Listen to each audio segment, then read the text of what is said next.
Chapter 19, Sees Debts.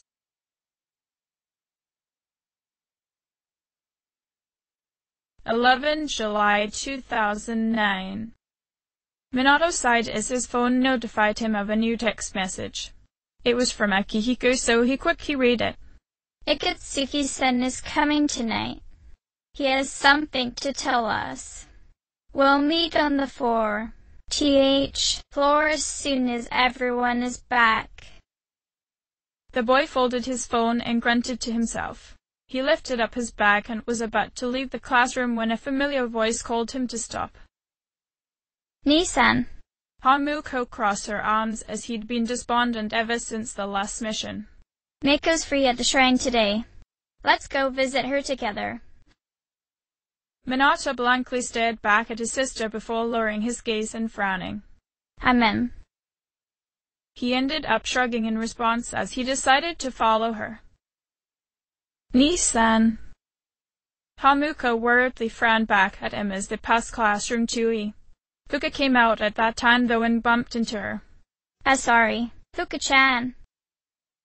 Hamuko-chan. The girl's brown eyes widened. Sorry. We heading back to the dorm? No, Minato and I are meeting a friend at the shrine. Hamuko smiled, pointing to the boy following her. Oh, Minato-kun. Fuka just noticed him and tried to give him a smile. Her face fell when the boy didn't acknowledge her. He'd been avoiding her for the past week, but she didn't know why. Minato-kun, is something wrong? The boy responded, staring through the walls. Nissan. Hamuko shook her head. At least give her a proper answer so she doesn't worry.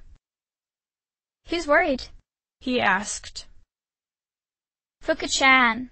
The red-eyed girl gave her brother a worried glare. Yamagishi's fine. He muttered. No, Fuka-chan's worried about you. Hamuko shook her head. Oh. Fuka studied the boy carefully and noticed that his blue eyes were dull. Minato-kun? The boy stared at the pressure bandages wrapping his arms. Please feel better soon. Minato frowned as he began picking at the medical cloth. Sorry about him, Fuka-chan. Hamuko gave her an apologetic frown. We'll see you back at the dorm, okay? Okay. Fuka waved at the two and noticed Minato slightly lift his head in a nod. As the two disappeared down the hall, Fuka frowned to herself in concern. That had been the first time in days Minato had actually responded to her, and she wondered what was currently on his mind. She let out a heavy sigh though, as even if she did know that, there probably wasn't much she could do to help him. At least, that was what their last operation had shown her. She shook her head and tried to forget about it though, as she remembered the chairman would be visiting the dorm that day and she still had a few things to do before she could return. As the twins left campus, Hamuko sighed as she stopped her brother from undoing the wrap around his arm. Hey. You'll get in trouble with Senpai if you take them off. Her burns were really serious. Nissan. She frowned as she remembered the second-degree burns her brother received from their last mission. Minato grabbed his arm and squeezed it, letting the pain build up. He grimaced in a way that told Hamuko he was hurting, but he didn't seem to care as he continued to agitate his wounds. Hamuko wanted to stop him, but she doubted he would have listened as the lifeless look in his blue eyes told her he was suffering more emotionally than he was physically. Nissan? She tentatively called out to him. You know you can talk to me about anything, right? What's bothering you? Minato frowned to himself as he sensed his sister's desire to help him. After days of keeping silent, he opened his mouth to speak, but stopped when they heard someone sobbing nearby. Looking up, he realized they had arrived at Naganaki's shrine and the girl they befriended seemed to be crying. Mako? The older brother worriedly frowned as he and Hamuko hurried to see what was wrong. Hamuko quickly reached the young child and knelt down in front of her before giving her a comforting hug. Mako-chan. She soothingly tried to get the girl to calm down. What's wrong? One-chan. Mako hugged her back. And my dad? It's okay, Mai-chan. The older girl comforted her. Take your time. Minato blankly watched the two girls as he didn't know what he could do in this situation. He was still having trouble processing his own issues, but seeing the small girl cry in front of him managed to pull him back to reality. He decided to simply listen and watch as his sister actively tried to help. Miko wiped the tears from her eyes as she looked up to Hamuko. Dad, he hit me. I don't know what to do. That's mean. Hamuko frowned. I know it is. Why would Dad do that? Why? Minato averted his gaze. Maybe you deserve it. As heartless as his thought was, he looked down at his own bandaged arms with self-loathing. All I did was say I wanted to know the real reason they were getting a divorce. Mako explained. They told me I was too young to even understand it. So I kept asking, but then Dad got angry and Then Mom said since I was so annoying, that it was my fault. I'm not sure they love me anymore. Minato clenched his fist at the girl's words, pain shooting through his arms. I bet they wouldn't care if I wasn't even here at all. That's not true. Minato angrily spoke up. Hamuko and Mako looked up at him in surprise, but Minato kept his head down as his body shook. They're your parents, Mako. Of course they love you. Olia-chan? Mako frowned at him in confusion. Are you sure? But then, why are they so mad? Minato didn't know what to say in response to that, but the girl seemed a bit happier as an idea suddenly came to her. What if I ran away from home? I want to find out how they really feel about me. She smiled and nodded to herself. If they love me, then they'd try to look for me, right? It's a secret, okay? Don't tell Mom and Dad I'm running away. I know you won't tell. She quickly started for the entrance of the shrine. Well, I have to go now. We can play more later. Hey, Mako. Minato called up for her, concerned about her safety, but she was already gone. You can. He frowned to himself as he realized he had reached out towards the girl. He pulled back his arm and stared at his wrapped hand. You can't run away. Everyone would worry. Way to go, Minato. Hamuko sighed and crossed her arms. You really are a bad influence to kids. Minato guiltily frowned to himself. I'd better go after her and talk some sense into her then. The brunette shook her head. I'm sure Mako will be fine. Next time though, try not to project yourself onto her. Yeah. The older boy let out a heavy sigh. Hamuko stared at her brother for a while before easing up on him. Of course, I should probably do the same too when it comes to you. What are you talking about? Minato frowned as he lifted his gaze towards his younger sister. Ever since we faced the lava shadow you've been keeping to yourself. The red-eyed girl frowned back at him. I've been telling everyone that you were trying to focus on recovering from your burns, but I guess you have a lot more on your mind than that, huh? I guess. Minato wryly smiled. Do you want to talk about it? Not really. The boy slowly shook his head. But I have a feeling we're going to anyway. Hamuko rolled her eyes at how difficult he was. I'm not going to force you, if that's what you're implying. I just want to know what happened to you during that last operation. Minato tensed up at that. Nothing happened. He insisted rather forcefully, but he couldn't keep himself from scowling as memories of the shadow trying to manipulate him flooded his mind. When his thoughts wandered towards how he almost assaulted Fuka, he quickly brought his hands up to his head and let out a frustrated growl. He felt Hamuko's stern gaze on him as he knew she wasn't going to simply let such an obvious lie go unchallenged, so he decided to preempt her next question with a stubborn shake of his head. If anything did, I don't want to talk about it with you. But you do want to talk about it. Hamuko stated with mild surprise. Well, if you're not going to discuss it with me, why not talk to Fuka-chan? What the hell? Minato shouted while snapping his head up towards her, startling the younger twin. I can't do that. He paused, though, when he noticed his sister had visibly flinched from his outburst. Sorry. I didn't mean to yell. He frowned down at himself. It's just... He shook his head and sternly looked at the younger girl. Why are you bringing her up? I'm not the only one worried about you, you know. Hamuko seriously replied.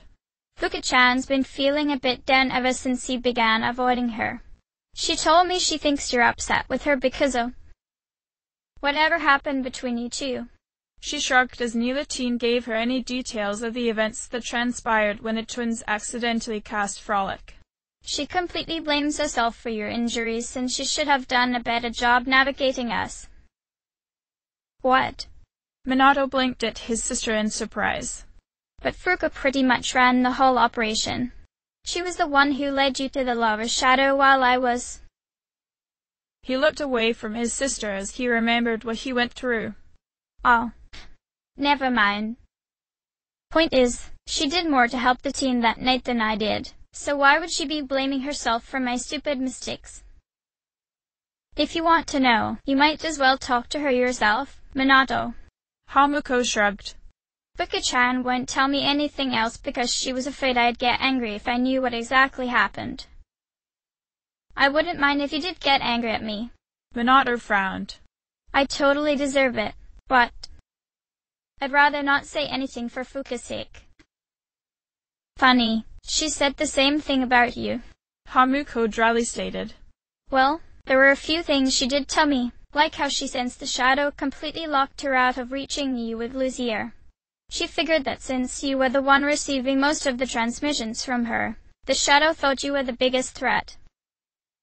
No, that wasn't it. Minato shook his head. Hamuko frowned. What do you mean?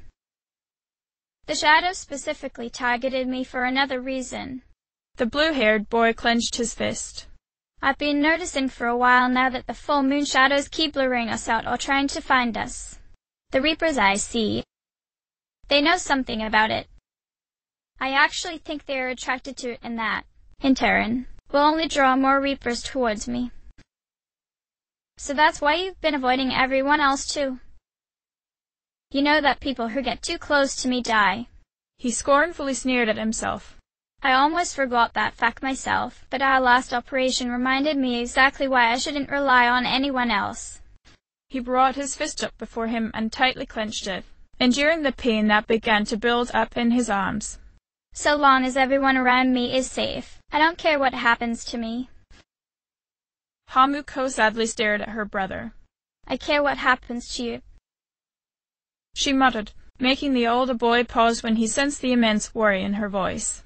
You're important to me, Nii-san. Yeah. Minato apologetically smiled at her. I know. He hugged his younger sister as she began trembling. I'm sorry. I know I shouldn't take you for granted like that. He pulled away from her and placed a hand on the girl's head to pat it while giving her his kind brotherly smile. You've always been with me after all. Of course I have. The brunette blushed as she could feel how much her brother loved her. We're twins. We've been together since even before we were born. Yeah, so long as you're with me. Minato nodded. I don't need anyone else. The boy suddenly trailed off as that last statement bothered him for some reason. Is that really true, though? Lately, I feel like I shouldn't be thinking stuff like that, especially considering all the social links I've made. Even more. Didn't Furs say I needed... Hey, Minato. Hamuko worriedly looked up at her brother as she noticed he had fallen silent. There's something else Fuka-chan told me about the operation. It's about what the shadow was trying to get you to do while you were charmed. Really? The blue-haired boy tensed up. What did she tell you? He tentatively asked. She said she heard the shadow in your mind. She answered while frowning. It was egging you on to pursue your deepest of desires. Fuka-chan managed to snap you out of it, but she was really scared to think about what would have happened if you didn't regain your senses. Hamuko lowered her gaze as she didn't really want to think of that possibility either. I'm truly grateful for what Fuka-chan did, because if it had been me in that position, I don't know if I could have stopped you.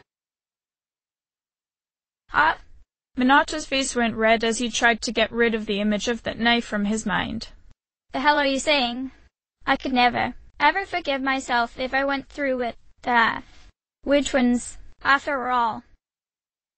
Although his flustered reaction was a bit over the top, Hamuko smiled at the fact her brother was beginning to return to his usual self. I know. I just wish you wouldn't use me as your sole reason to keep living. Minato shook his head as he desperately tried to regain his composure.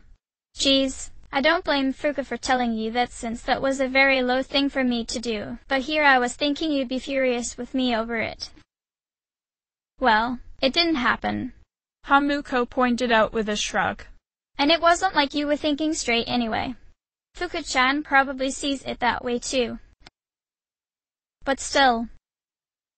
The older brother forced himself to take a deep breath. Oh, forget it. You have a point. I guess I should try to get over this too, for Fuka's sake.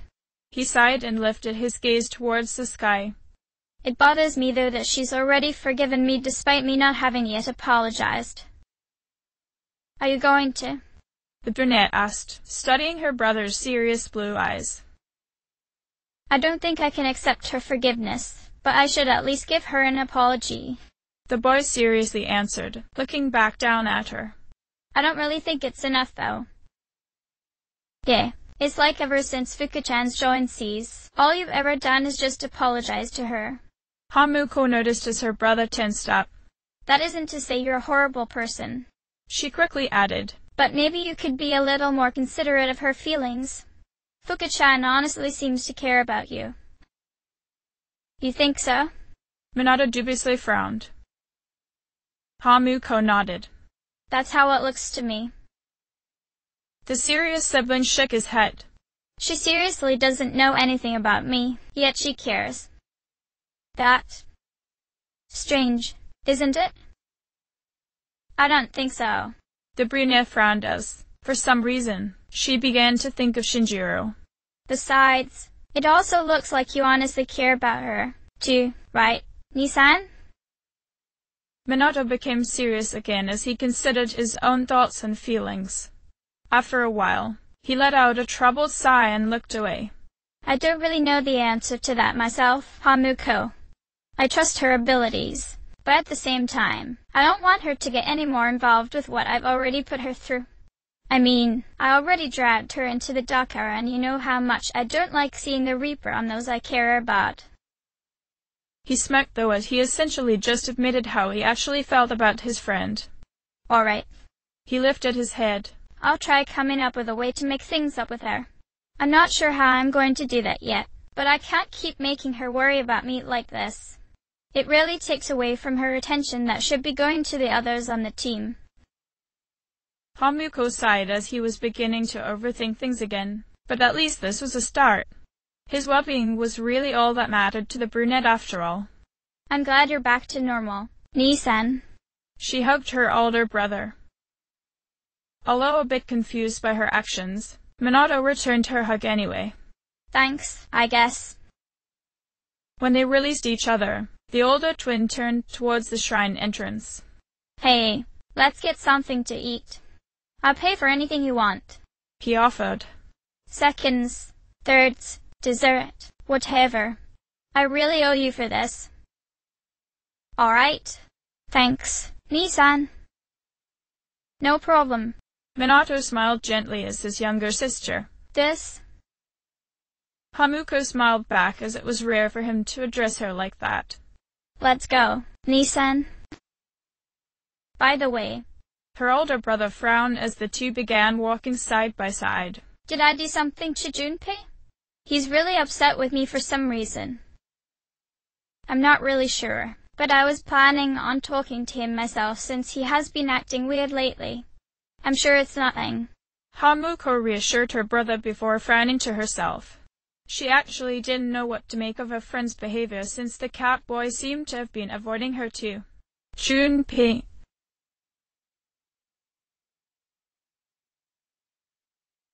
Minato took a deep breath as Mitsuru finished summarizing their last operation to the chairman. The senior spared no detail in her account of the events, and Minato was glad she had no idea what had been going on inside his head during the whole ordeal. So, that's what happened on the night of the 7th. It was a difficult operation, she concluded with a nod. I see. Ikatsuki nodded. They're getting tougher. But it's not all bad news. I called today's meeting because... Yukari quickly interrupted him. I'm sorry. Before we go on, I'd like to ask Mitsuru-senpai something. Minato raised an eyebrow as he had no idea where this came from. He glanced over to Hamuko, who just frowned at her friend, while Mitsuru simply looked up in surprise. The redhead frowned at the archer in confusion. Me. Since I joined, Hikari lowered her gaze. So many things have happened. I went along with it, without really understanding what was going on. But now, I need to know. I'm gonna ask you straight out. You've been hiding something from us, haven't you, senpai? You act like you don't know anything about the Dark Hour and Tarfaris. But they're related to that accident 10 years ago, aren't they? Minato's eyes widened as he understood. This was about the girl's father. Hamuko had explained to him before that Yukari was quite desperate for answers, but their friend never came to them to formally request an investigation. Minato didn't bother to pry though, as it seemed extremely personal to their classmate and he and his sister had their own secrets to keep. Jun painted his eyebrows in confusion as he didn't understand what was going on. What accident? There was an explosion near our school, Yukari explained, and a lot of people died. It must have been big news back then. You know about it, did you? She continued to focus her gaze on the official leader of Z's.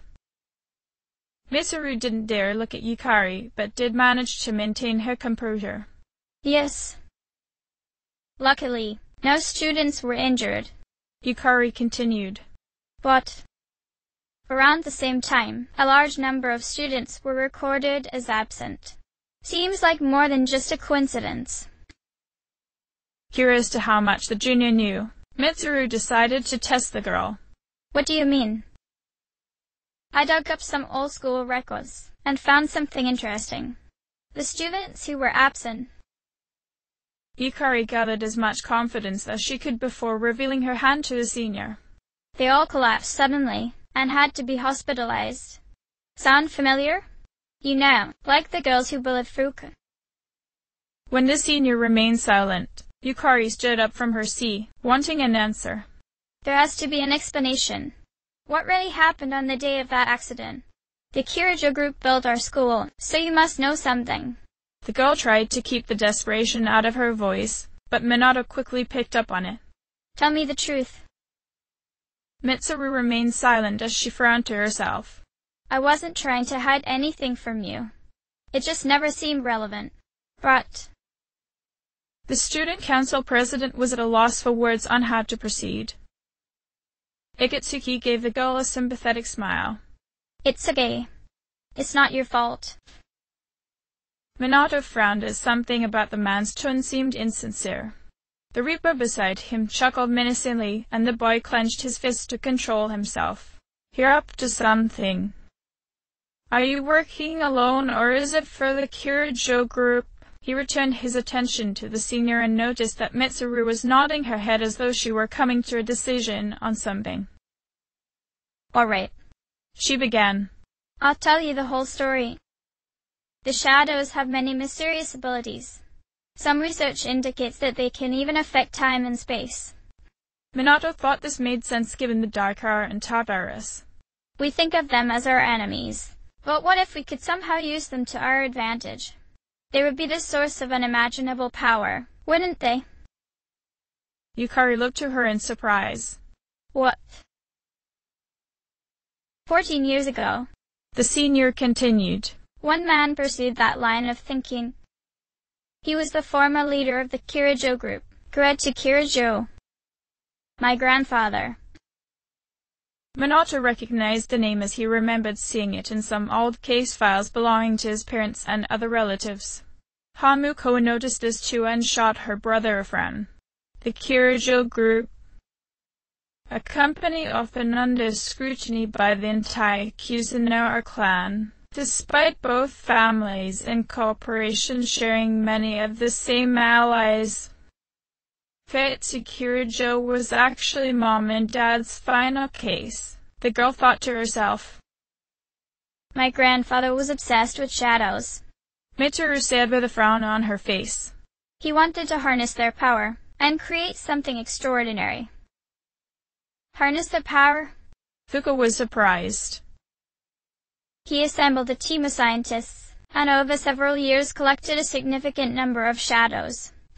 The senior lowered his gaze. He what?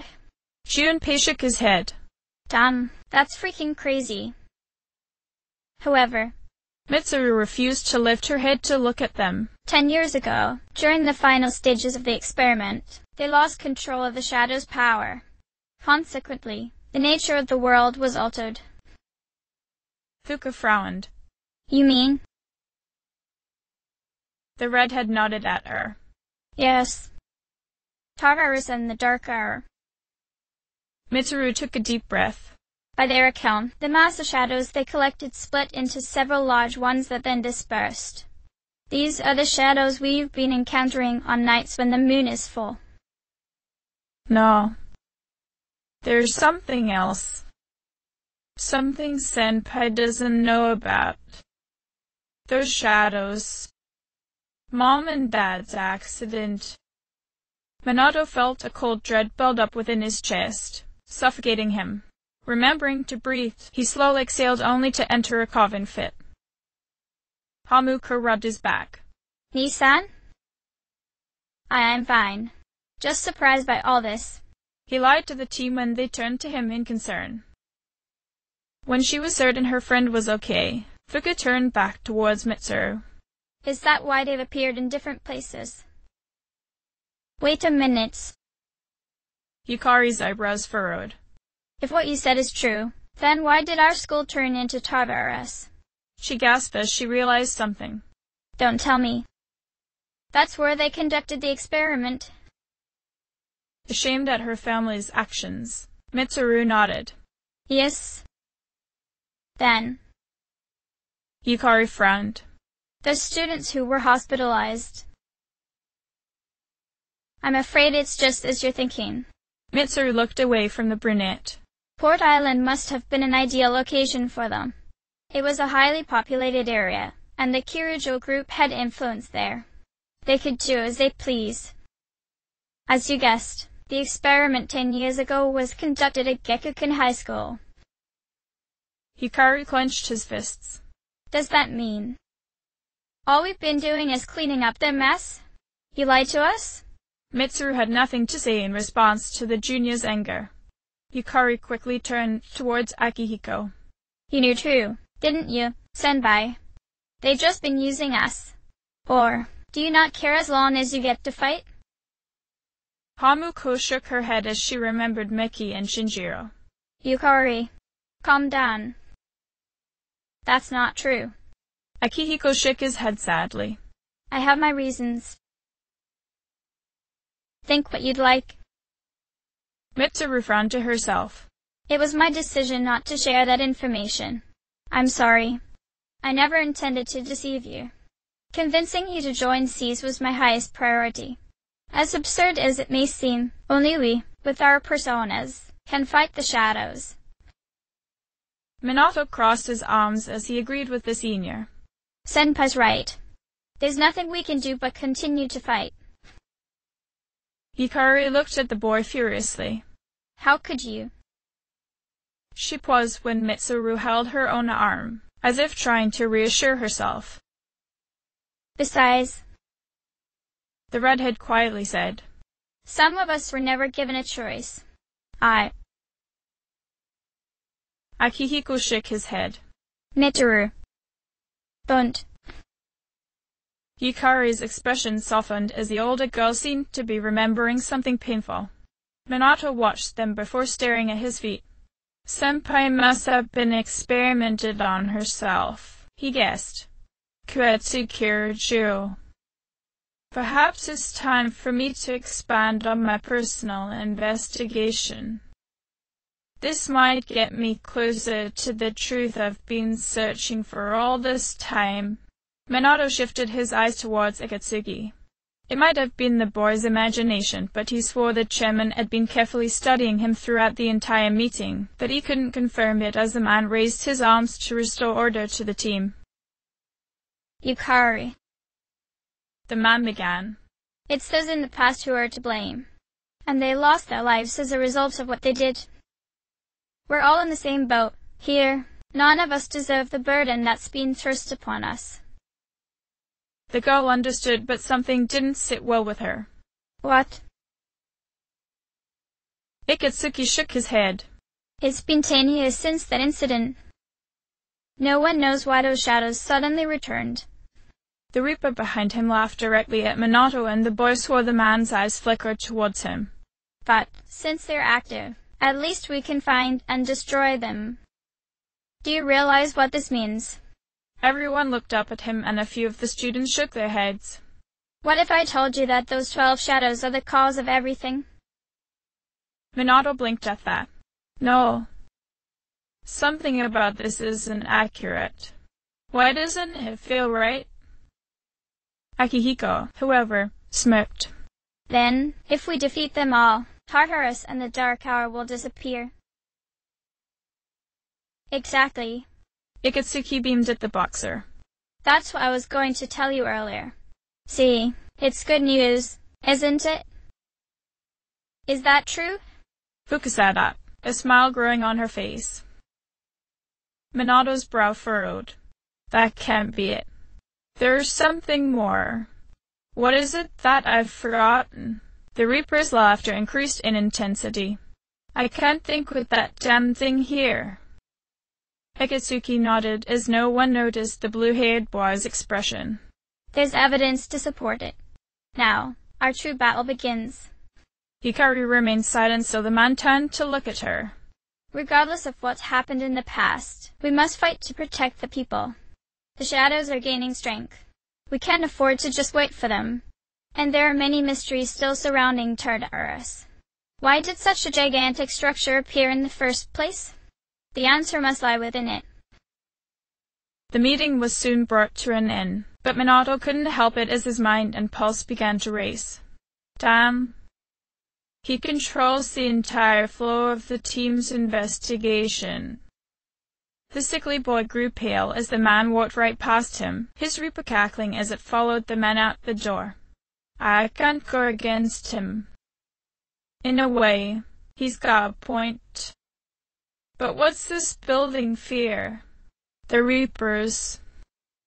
Mom and Dad's accident. Kuetsukiriju. The Dark Hour.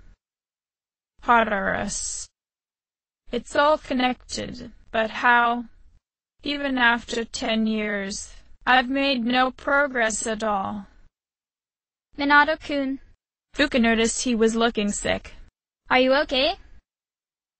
The boy took a shallow breath and was about to reply before coughing again. I'm sorry. I'm not feeling well. He managed to say before his lungs threatened to shoot out of him. Ni-san. Hamuka rubbed his back. I think you should go to bed for the night. Yes. Mitsuru nodded. We all should. The team slowly dispersed and Hamuka helped her brother to his room. She gently laid him down and frowned at him. Ni-san.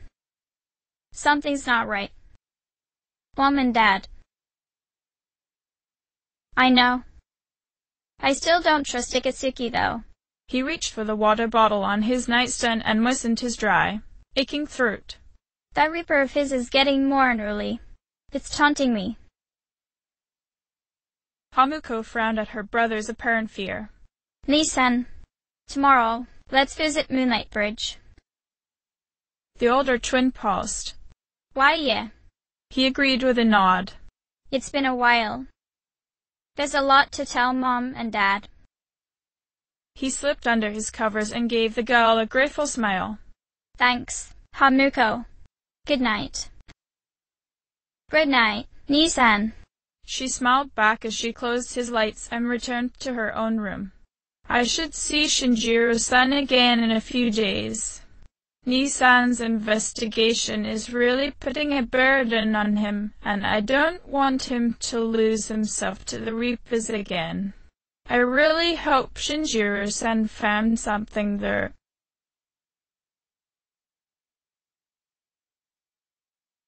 12 July 2009. Shinjiro leaned against the wall with his eyes closed. He heard footsteps coming towards him, so he frowned. So that girl's back. Ah? Nothing to do as usual. Ah? Akihiko smirked at him. Shinjiro looked up in mild surprise as he hadn't been expecting him of all people to show up. Why are you here? If you came here to try and convince me, then forget it. Akihiko shook his head. It's nothing like that. I just wanted to see how you were doing. This was new and unexpected. Huh? Akihiko sat on a pile of wooden crates next to him. We've known each other for a long time. It's been almost 14 years since we met at the orphanage. You, me, and Mickey. We used to run around here until the sun went down. Back then, it seemed like we had all the time in the world. Shinjiro smirked at him. You hadn't changed one bit. If you want to get all sappy, go do it with your other friends. Like her. Shinjiro thought of the smiling red-eyed girl. Akihiko stood back up and glared at him. What was that? The taller boy shrugged. It's rare for you to think about the past. Usually, you just charge ahead like a damn fool. So obviously, there's something on your mind. I do reminisce sometimes. Akihiko frowned. But what's the point? He shook his head as he wasn't here to talk about that. Anyway, we finally know how to get rid of Tartarus in the dark hour. No shit? Shinjiro cast his gray eyes on the boxer seriously. His white-haired friend nodded. To be honest, all I've been thinking about lately is getting stronger. But yesterday, someone made me question my reason for fighting. Your reason for fighting? How? Shinjiro frowned to himself. That's different for every person. But if you don't have a good one, you can always quit. Like I did. I'm not like you. Akihiko seriously looked at him. Man, I can't believe I'm the one getting lectured here. He rolled his eyes. Well, see you around. Touch. Shinjiro watched as the Gekiken student left. You haven't changed at all. He sighed as he continued to think to himself. But I guess I haven't either. Damn.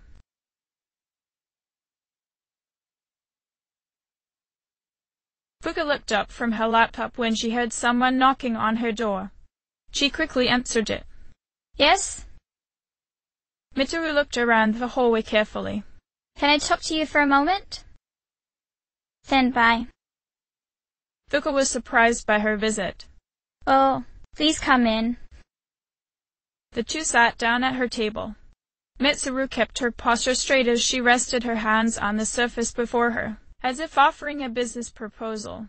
Not only do you excel at providing support during battle, but also at obtaining information. Fuka's face went red. Oh, I am sorry for doing that without permission. Don't worry. Mitsuru shook her head. You're not in trouble. But I do have a special favor to ask of you. I want you to find out as much as you can about that incident 10 years ago. But very little was made public. Fuka frowned. That's why I want you to access the Kirijo Group's database. You mean? The girl's brown eyes went wide. Hack into their system? That's illegal. I'll give you my ID and password. Mitsuru reassured her. You'll be free from accountability. I want to know the truth, in detail. Denpai. The junior was a bit unsure, but this sounded important. Of course, I'll understand if you refuse. Mitsuru frowned as she didn't really want to go to Minato for this. I would ask Yuki, but his methods of investigation are rather problematic as he'll dive straight into the case without any regard for the consequences. I also believe he's performing his own personal investigation on the shadows, and there are times when he becomes quite distant, withholding information from all those around him, including his own sister. Should he discover something within the database, I have no guarantee of knowing. Fuka nodded in understanding as Minato had been rather closed off lately. Okay. I'll see what I can do. Are you sure? Mitsuru asked. When she saw no hesitation on the younger girl's face, she gratefully smiled. I appreciate it. She got back up and started for the door before stopping. Yamagishi. Aren't you resentful? After all, despite my good intentions, I did drag you into this without fully explaining. Certainly, you must be a little angry with me. Fuka shook her head. Not really. You see, my parents have an inferiority complex because all my relatives are doctors. That's why they are so tough on me. You must have noticed when you spoke with them about me joining C's. It's really hard for me to be at home. But here, I feel important, and I can help you and the others. She began thinking about the time they spent together so far and smiled. So, why should I be angry? Mitsuru smiled at the teal-haired girl. You're right, Yamagishi. We do need you. No one can take your place. The junior's face went red as those words were something Minato would often say to reassure the navigator of her importance to the team. Thank you. Mitsuru nodded as she opened the door to leave. I'll see you later. She took a deep breath as she returned to her own room. Now I see why Yuki holds her in high regard and decided to split the team the way he did. She, along with everyone else, is an invaluable member in the team, and we must support each other. She frowned as a thought came into mind. This makes me wonder if I should have tried harder to prevent Shinjiro from leaving.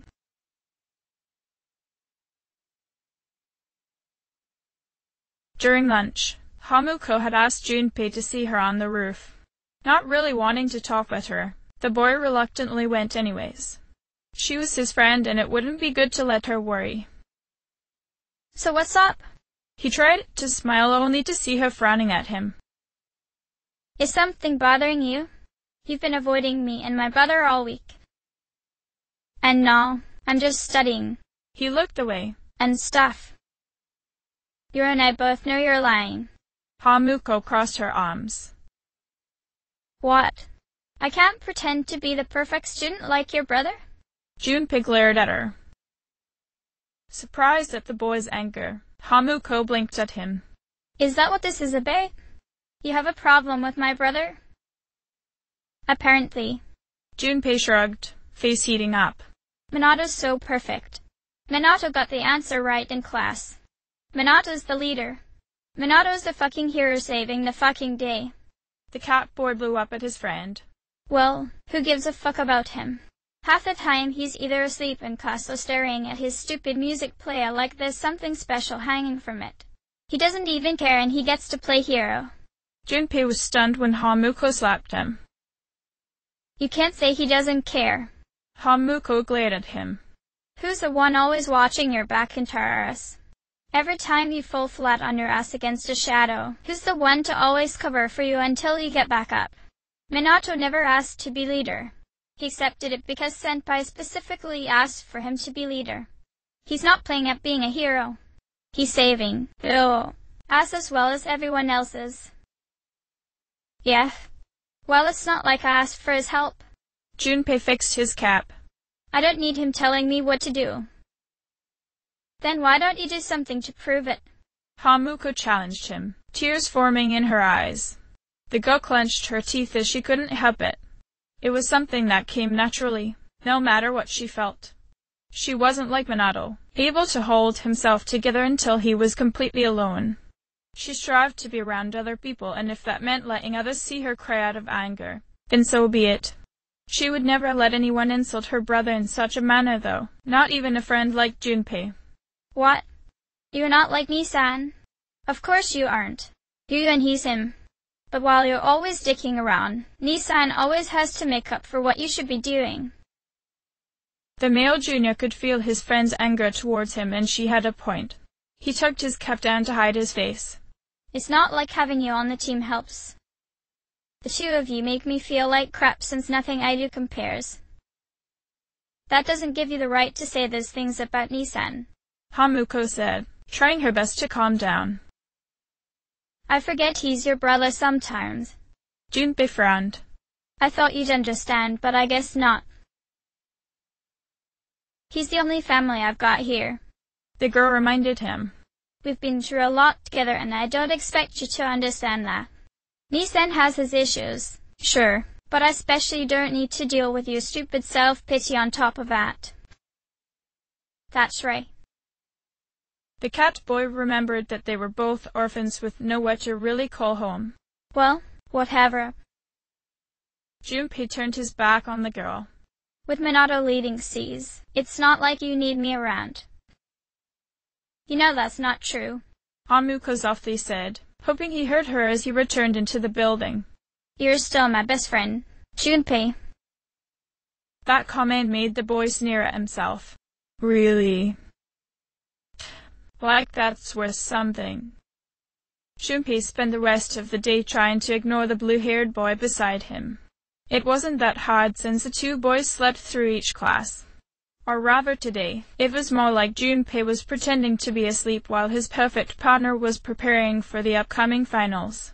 Yeah, Junpei thought with disdain as the blue-haired boy correctly answered yet another question with absolutely no effort at all. I bet he'll get the top score again. After class, he wandered to the movie theater at Port Island Station. There weren't that many students here today because of the upcoming testing session, but that was good though. Junpei didn't really feel like dealing with anyone from school anyway, so instead, he began to mull over last night's meeting, Minato, Hamuko, and his life in general. So, he said to himself, Tartarus and the Dark Hour will be gone. Pitch. He stood up from the steps and tossed his empty soda bottle into the recycling bin. That's good. That's what we've been fighting for. He paused for a moment before clenching his fist as he felt himself beginning to grow frustrated for no apparent reason.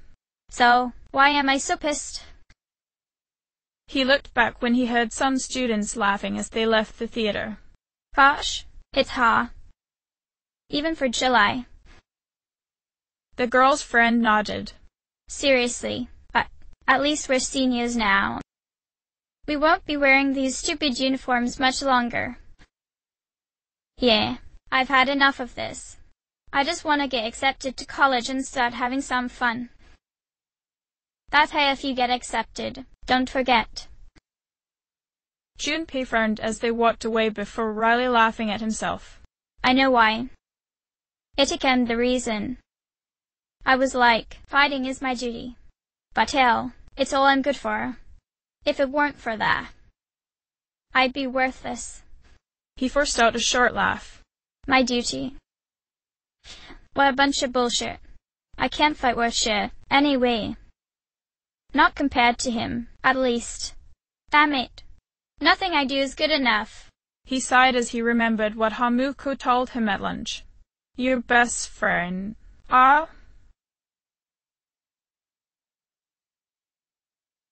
Hikari stared at the worn envelope in her hands as she sat on her bed. Seems like my worst fears keep coming true. Am I stupid to believe in things like trust and friendship? She shook her head as she carefully pulled out the letter's contents. This old letter of yours. I must have read it 1,000 times since it came last spring. March 6, th, 2000. To my family. Tomorrow, I'll bring this letter to the opening ceremony for the Moonlight Bridge. It'll be stored in a time capsule and sent to you 10 years from now. Yukari. You're so small right now, but in 10 years, you'll be 16. You'll be in high school. I know you've been sad because I have to work so late, but you still always greet me with a smile. I'm really proud of myself. Kirjo-san appointed me head researcher. I'll be starting on a big project soon, and I'm happy to be receiving so much recognition for my work. But I swear to you nothing is more important to me than you and your mother. Yukari. Are you remembering to enjoy life? Are you still bright-eyed and hopeful, like you are now? No matter what happens in the next 10 years, I hope you are happy. Well, I hope this letter brings a smile to your face. Love, Dad. When she finished reading it, Hikari quickly wiped up the tears that threatened to spill from her eyes. I can't lose hope. For his sake, I won't turn my back. I won't be like Mom. Not ever. She looked out her bedroom window and stared at Moonlight Bridge. Traffic was busy as usual, but she could make out a pair of students walking home on the bridge. They must not know what's going on with all the talk-ass stuff, Yukari thought to herself. I guess Minato was right. There's nothing else to do but fight. That's why I have this power, I guess. But why do I feel that's not the actual reason? What if it's something more than that? Minato looked in the direction of the dawn from Moonlight Bridge. He tilted his head to the side.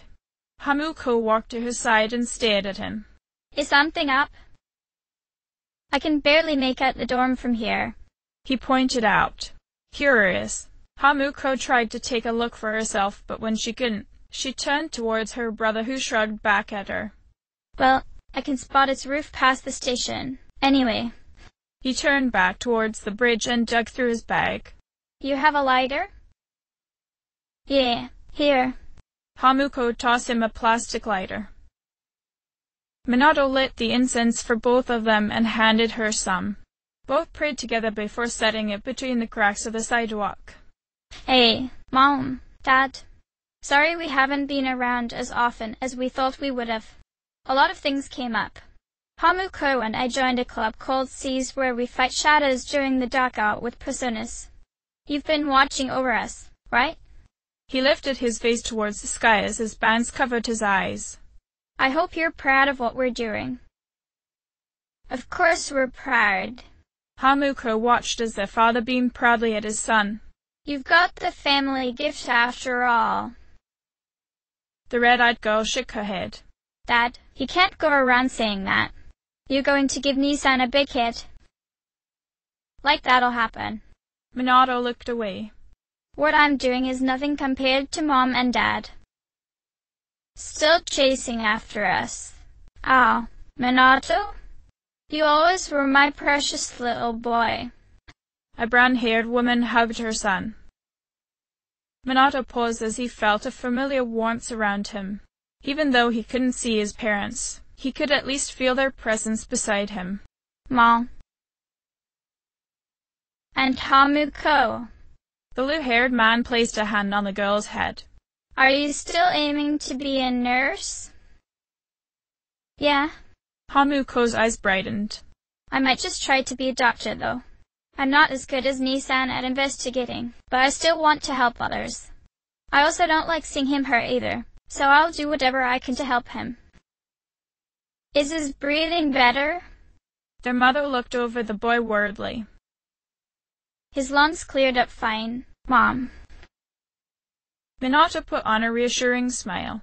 Besides my monthly checkups, I haven't been hospitalized as much this year, he said. I think it's the personas helping out, but I'm doing much better than before. You guys don't have to worry about me as much. But we're your parents, Minato. Takedo shook his head. We'll always worry about you. Isn't that right, Hyuko? That's right.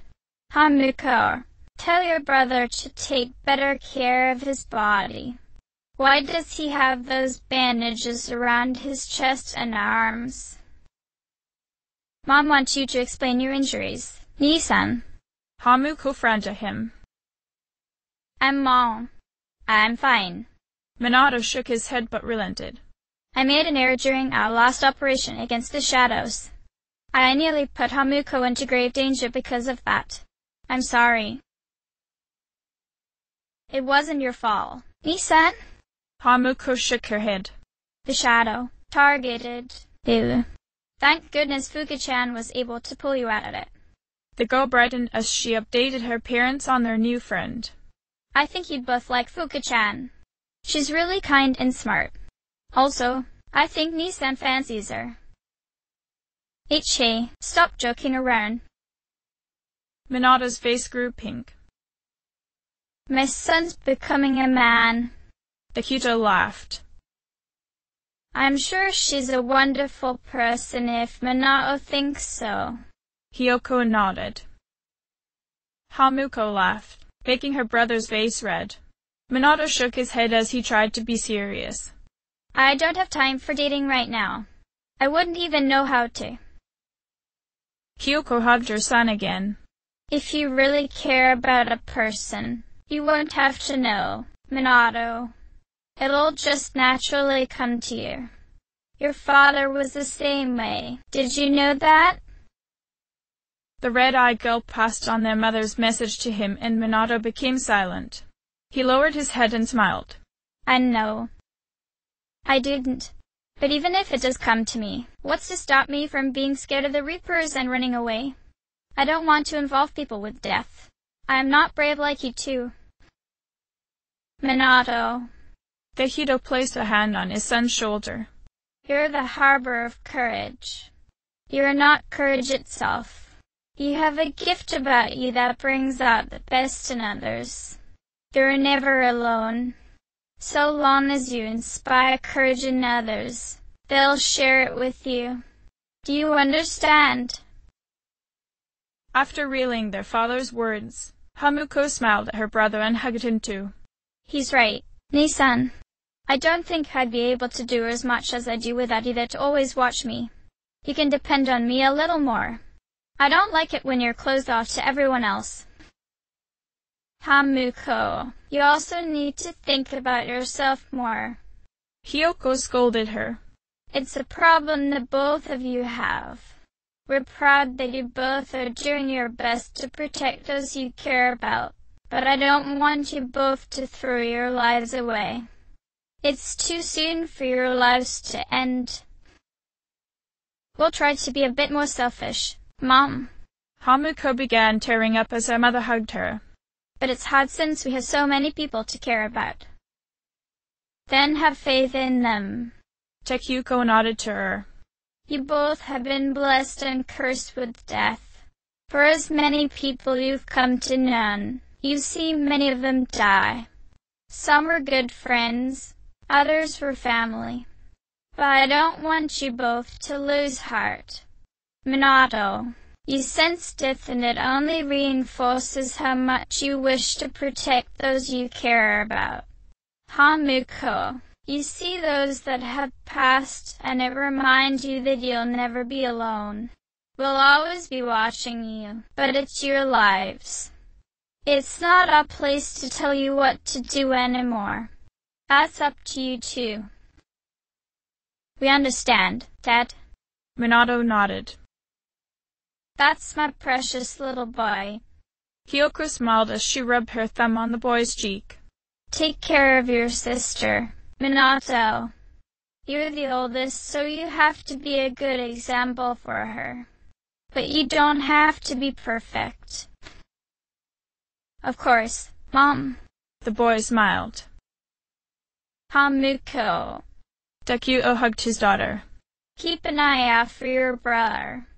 He can do many things, but he can't do the impossible, and he certainly can't do everything, especially if he's alone. Dad. Hamuko nodded. Come visit us again. It looks like you've got a long road ahead of you, but I'm sure you'll be fine. Kyoko looked at the twins once more before she faded away with her husband.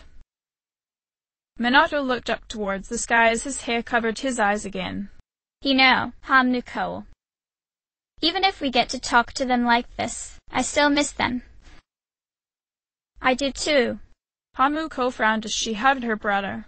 But they are always with us. Yeah. He wrapped his arms around his younger sister. And they'll always watch over us. The two remained silent until they realized it was getting late. The incense was no longer burning and the sky was beginning to grow dark. Minato picked up his bag from the sidewalk as they started for the dorm. So I saw Junpei head up to the roof with you today. What did you talk about? He's dealing with something personal. Hamuko answered, not wanting to give her brother the whole truth. Everyone's been like that lately. It wasn't just you. Minato frowned in understanding. Yukari, Junpei, Fuku, Sanada-senpai, Kirijo-senpai. Everyone has things they don't want to face, but will have to eventually. I don't blame them for wanting to run away. I get second thoughts myself, but it's not like me to leave a job half-finished. No. His sister agreed. Even if you don't look forward to the end, you'll keep going because a good detective doesn't turn away from the truth. They both stated their family's motto simultaneously. Minato sighed. Hamuko, do you think Mom and Dad would be disappointed if I said I didn't care to become an investigator? Hamuko shook her head. They wouldn't want to push you into something you dislike. It's not that I dislike it, but I just don't think I'm cut out for it. That's what you said about being leader of Seas. She pointed out. You're already set in what you want, but I'm not like that. I've never really considered next year or the year after. It's always been me hoping to make it through this year. But if we do end up getting rid of the Dark Hour, there wouldn't be a need for me to have that feeling. Nissan, it's okay if you want to slow down and consider your options. You're always running ahead without me anyway. Sometimes I'm afraid you're going to run somewhere I won't be able to reach, no matter how hard I try. I won't be going anywhere, Hamuko. He reassured her.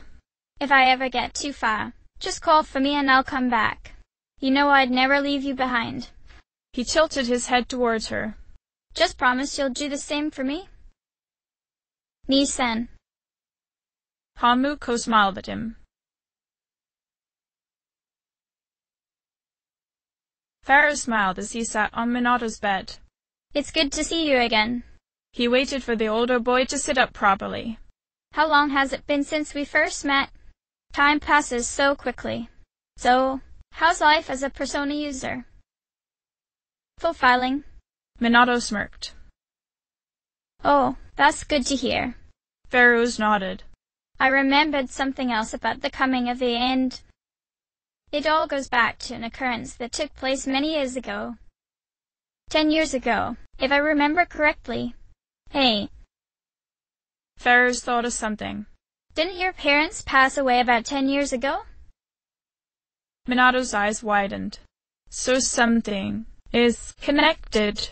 He wanted to ask the boy something, but Pharaohs disappeared only to reappear in front of his mirror. The young boy studied his own reflection before looking at Minato's.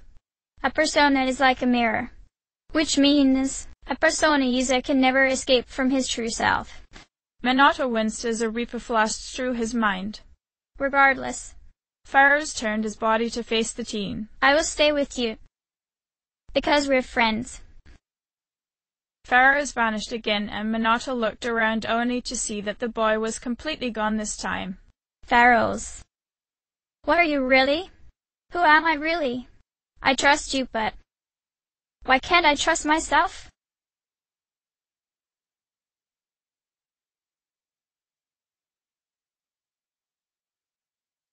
Kaz and Kenji frowned as they noticed their friend absent-mindedly crash into the closed door. The blue-haired junior toppled to the ground, but didn't bother to get back up. Kenji shook his head as he turned to the track student.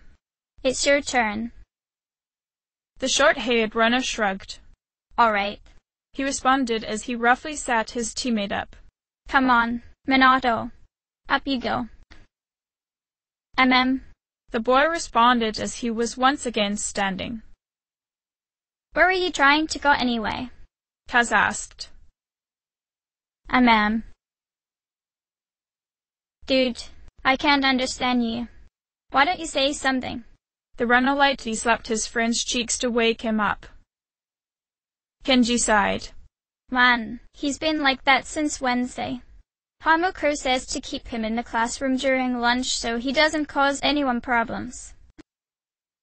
You heard the man, Kaz said before dragging the blue-haired zombie to his seat. The classroom door opened as Hidetoshi came in. Has anyone seen? He spotted the school's track star trying to force Minato to sit at his desk. Oh, there you are. Sorry, Azashi, but I need the hellhound. No can do, Odajiri. Kaz shook his head. He's out of commission. Really? What happened? Hidetoshi studied Minato's blank face. Nobody knows. Kenji shrugged. Maybe he has apathy syndrome? Hidetoshi frowned. The president wants us to alert her if any student develop it, so I'll tell her Minato-kun fell ill. She'll know what to do. By the time the end of lunch rolled around, Hamukuro returned as she laughed at Yukari's joke. They paused when Mitsuru was pacing around the outside of their classroom as Fuka watched with worry. Is something wrong? Hamukuro asked. Yuki suddenly fell victim to apathy syndrome. Mitsuru told her. Odajiri notified me just now. He did? Hamukuro went into the room, but saw her brother Jelly playing with an eraser in his seat. She rolled her eyes as she let out a frustrated yell. Minato! The boy looked up towards her before returning to his fascinating torso. The girl gave up. Hamukuro returned to the other girls overseas and sighed. Fuka looked at her with worry. Is he okay, Hamukuro-chan? He doesn't have apathy syndrome. He'll need another hospital visit if he doesn't snap out of it, though. Hamukuro loudly threatened. She looked back at her brother, who just got up and tried to exit the classroom again. This time, he crashed into the doorframe. When he landed on the ground, Hamukuro noticed the blood dripping from his nose. Oh. That's not how threats work, Minato. In the classroom, Kenji and Kaz pushed Hidetoshi forward towards their friend. It's your turn to pick him up. They sighed.